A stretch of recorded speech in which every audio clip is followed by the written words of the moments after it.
Assalamualaikum warahmatullahi wabarakatuh.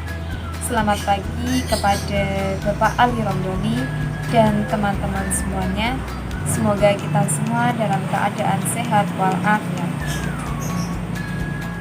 Dan tak lupa saya ucapkan terima kasih kepada yang terhormat Bapak Ali Romdoni selaku dosen pengampu mata kuliah ushul fikih yang telah memberikan kesempatan kepada kelompok saya untuk memberikan materi dengan tema metode ijtihad. Sebelum ke materi, perkenalkan, nama saya Nurul Izzati dengan NIM 20106011026 selaku moderator, dan teman saya yang akan memberikan materi yang pertama yakni pengertian ijtihad dan hukum melaksanakan ijtihad yang akan disampaikan oleh saudari Ayah. Kepada saudari Nur Hayatuni Amah, saya persilahkan. Sebelumnya, terima kasih kepada moderator yang telah memberikan saya kesempatan untuk menyampaikan sedikit materi tentang pengertian ijtihad dan juga dasar hukum ijtihad. Sebelumnya, perkenalkan, nama saya Nur Hayatuni Amah dengan NIM 2010-6011-064. Mungkin langsung saja, yang pertama ada pengertian ijtihad itu sendiri. Menurut bahasa, ijtihad berarti pengerahan segala kemampuan untuk mengerjakan sesuatu yang sulit. Atas dasar ini, maka tidak tepat apabila kata ijtihad dipergunakan untuk melakukan sesuatu yang mudah atau ringan. Pengertian ijtihad menurut istilah yaitu mencurahkan tenaga atau memeras pikiran untuk menemukan hukum agama atau syara melalui salah satu dalil syara dan tanpa cara-cara tertentu. Usaha tersebut merupakan pemikiran dengan kemampuan sendiri semata-mata. Muhammad ibnu Husain ibnu Hasan al-Jisani mengatakan bahwa ijtihad adalah mengerahkan semua pemikiran dalam mengkaji dalil syariah untuk menentukan beberapa hukum syariat. Berdasarkan definisi tersebut, mengandung beberapa ketentuan, yaitu yang pertama ada sesungguhnya ijtihad merupakan mengerahkan pemikiran dalam mengkaji dalil-dalil, dan hal ini lebih umum dari qiyas. Kalau qiyas menyamakan far'i dengan asal, sedangkan ijtihad mengandung qiyas dan lain sebagainya. Yang kedua, ijtihad dilakukan oleh faqih, di mana faqih tersebut yaitu orang yang mengetahui dalil-dalil dan cara istinbat al-hukum.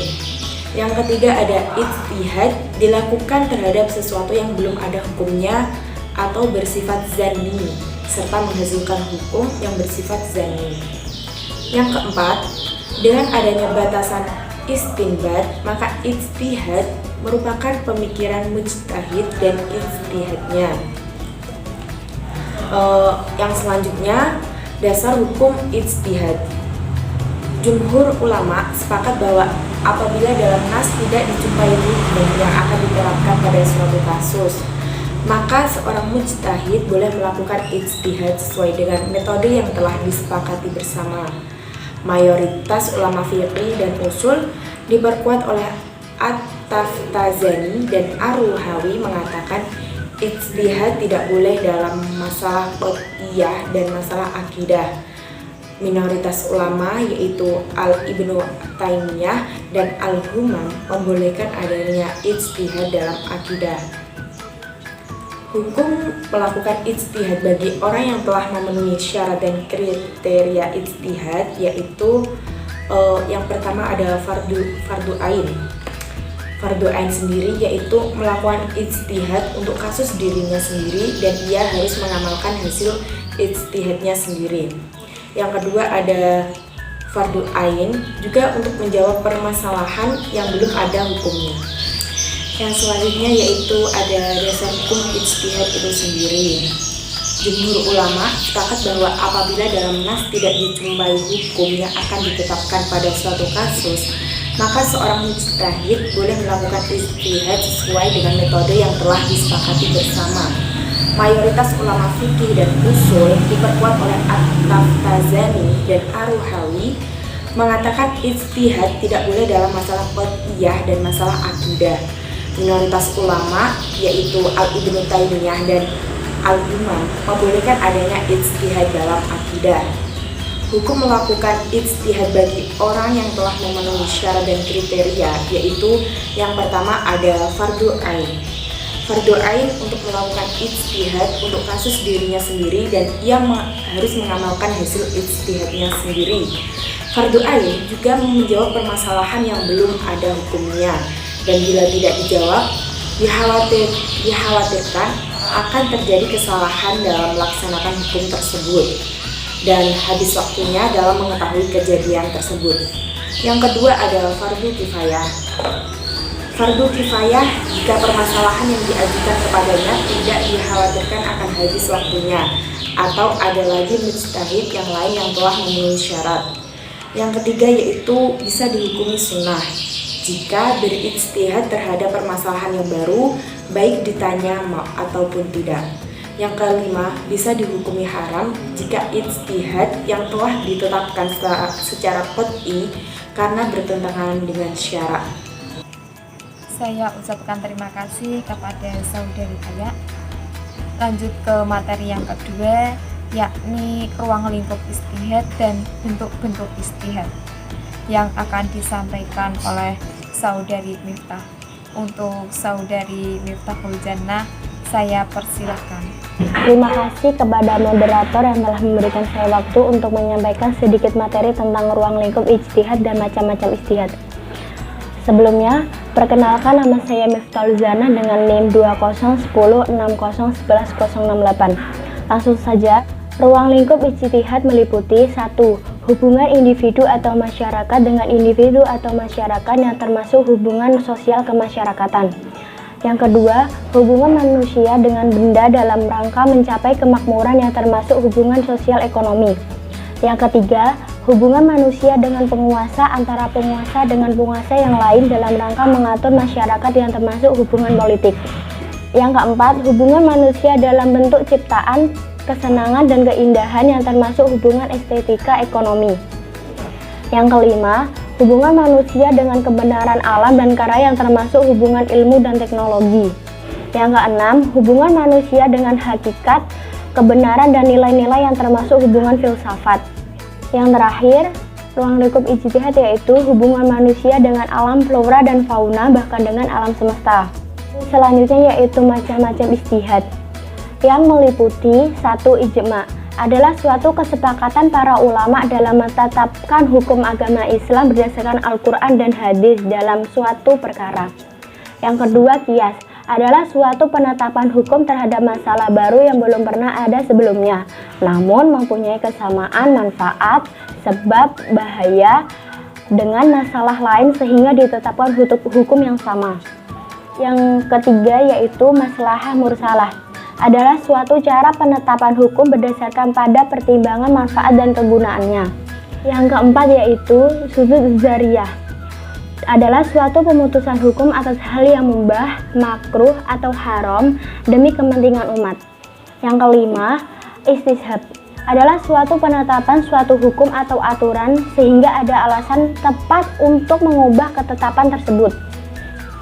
6.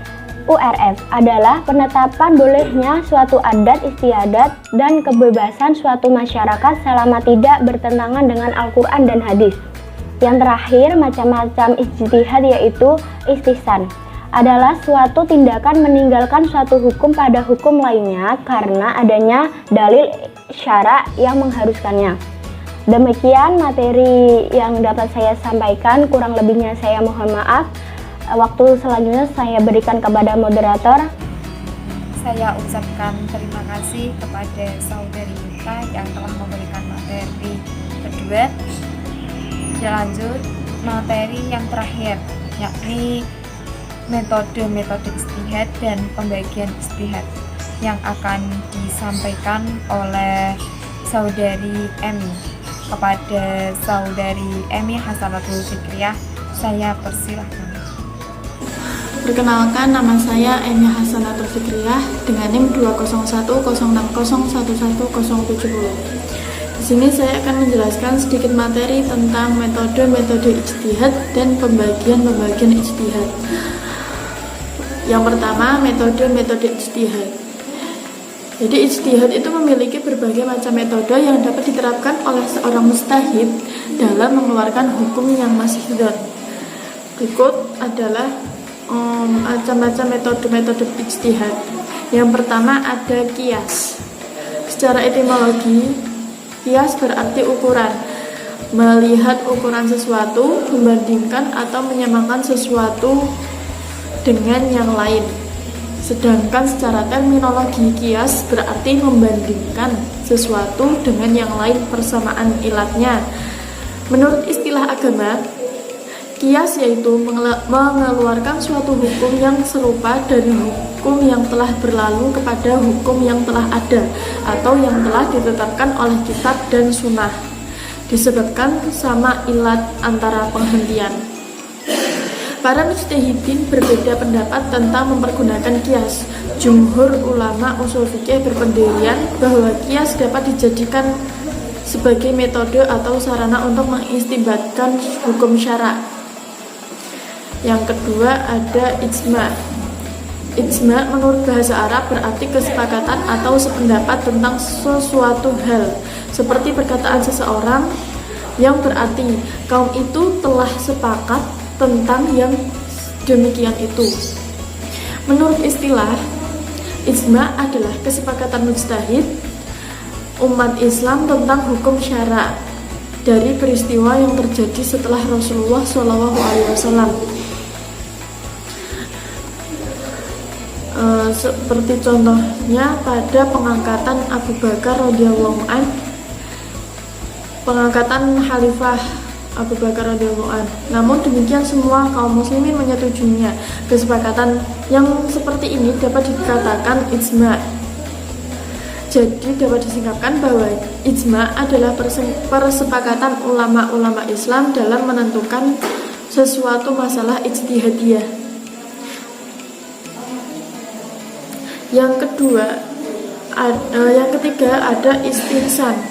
Terdapat perbedaan pendapat ulama ushul fikih dalam menetapkan istihsan sebagai salah satu metode atau dalil dalam menetapkan hukum syara'. Menurut ulama Hanafiyah, Malikiyah atau sebagian ulama Hanabilah, istihsan merupakan dalil yang kuat dalam menentukan hukum syara'. Menurut Hasbi As-Siddiqi, bahwa istihsan adalah suatu dalil yang terkuat menunjukkan bahwa hukum Islam adalah hukum yang berkembang dalam masyarakat yang diistilahkan dengan fikih waqi, bukan suatu fikih khayali, merupakan fikih bayangan sebagai suatu yang digambarkan oleh sebagian orang yang tidak mengetahui hakikat hukum Islam atau ingin menjauhkan manusia daripadanya. Yang keempat ada maslahah al-mursalah. Maslahah al-mursalah yaitu definisi hukum terhadap masalah-masalah ijtihadiyah atas pertimbangan penggunaan dan kemanfaatan yang sesuai dengan tujuan syariat. Salah satu metode yang dikembangkan ulama ushul fikih dalam mengistinbatkan hukum dari nas adalah maslahah al-mursalah, yaitu suatu kemaslahatan yang tidak ada nas jaz'i yang mendukungnya dan tidak ada pula yang menolaknya dan tidak ada pula ijma' yang mendukungnya. Tetapi kemaslahatan ini didukung oleh sejumlah nas. Menurut Hasbi As-Siddiqi mengatakan bahwa berhujjah dengan maslahah al-mursalah dan membina hukum atasnya adalah suatu keharusan. Yang kelima ada urf.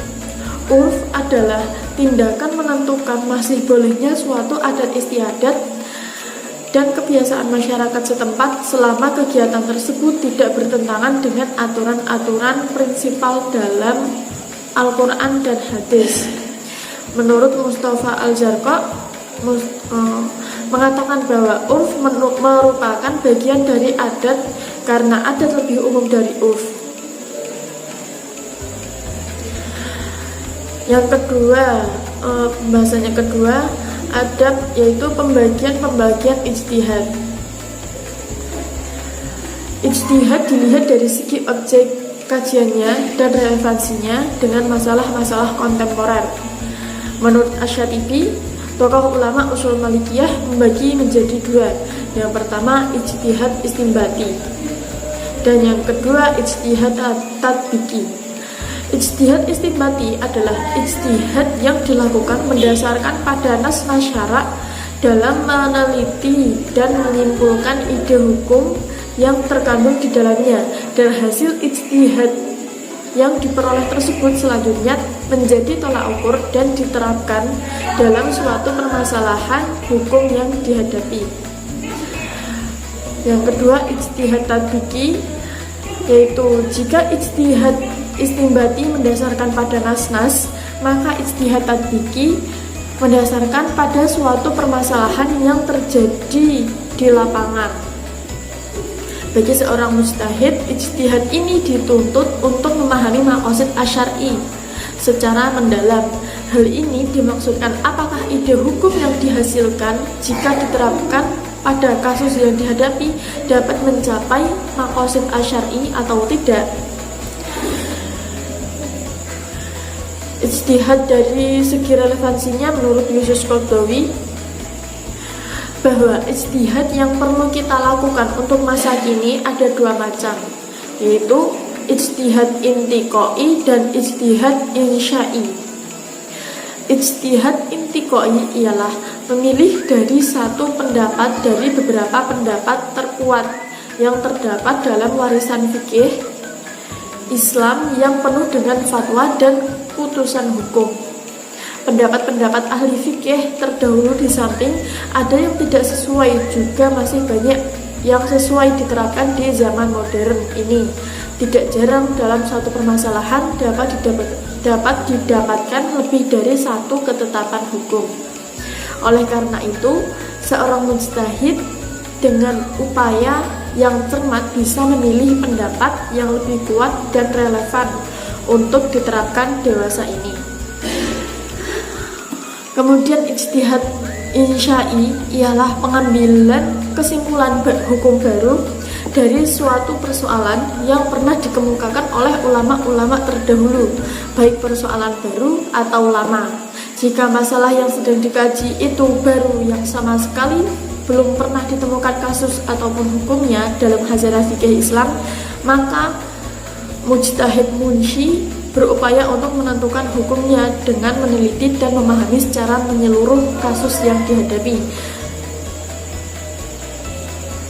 sesuai yang sehingga dengan tetap ia akan menentukan hukumnya sesuai yang dikehendaki tujuan syariat yang ada. Jika masalah yang sedang dikaji oleh mujtahid munshi itu kasus dan hukumnya pernah diketengahkan oleh para ulama sebelumnya, maka seorang mujtahid munshi dapat melakukan ijtihad dengan mengeluarkan pendapat baru di luar pendapat yang sudah ada.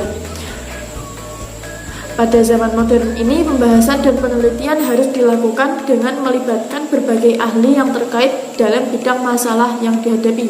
Hal ini ditujukan agar masalah yang sedang dicari hukumnya dapat dikaji secara detail dari berbagai aspeknya. Inilah yang disebut ijtihad jama'i. Menurut Muhammad Iqbal, tokoh modernis Islam Pakistan, merupakan cara yang paling tepat untuk menggerakkan spirit dalam sistem hukum Islam yang selama telah hilang dari umat Islam. Sekian yang dapat saya sampaikan. Terima kasih. Kepada saudara Emi, saya ucapkan terima kasih. Sebelum ke penutup, saya akan memberikan sedikit kesimpulan dari makalah kami, yaitu ijtihad adalah mencurahkan tenaga atau memeras pikiran untuk menemukan hukum agama melalui salah satu dalil syarak dan tanpa cara-cara tertentu. Ijtihad sendiri memiliki beberapa macam metode. Yang pertama yakni qiyas. Qiyas sendiri mengeluarkan suatu hukum yang serupa dari hukum yang telah berlalu kepada hukum yang telah ada, yang telah ditetapkan oleh kitab dan sunnah, disebabkan sama ilat antara penghentian. Yang kedua yakni ijma, yaitu kesepakatan mujtahid umat Islam tentang hukum syarak dari peristiwa yang terjadi setelah Rasulullah meninggal. Yang ketiga yakni ihtisan, suatu dalil yang terkuat menunjukkan bahwa hukum Islam adalah suatu hukum yang berkembang dalam masyarakat yang diistilahkan dengan fikih waqi, bukan suatu fikih hayali. Terus yang lanjut yaitu maslahah al-mursalah, yaitu definisi hukum terhadap masalah-masalah ijtihadiyah atas pertimbangan penggunaan dan kemanfaatan yang sesuai dengan tujuan syariat. Yang terakhir yakni uruf, yaitu tindakan menentukan masih bolehnya suatu adat istiadat dan kebiasaan masyarakat setempat selama kegiatan tersebut tidak bertentangan dengan aturan-aturan prinsipal dalam Al-Quran dan hadis.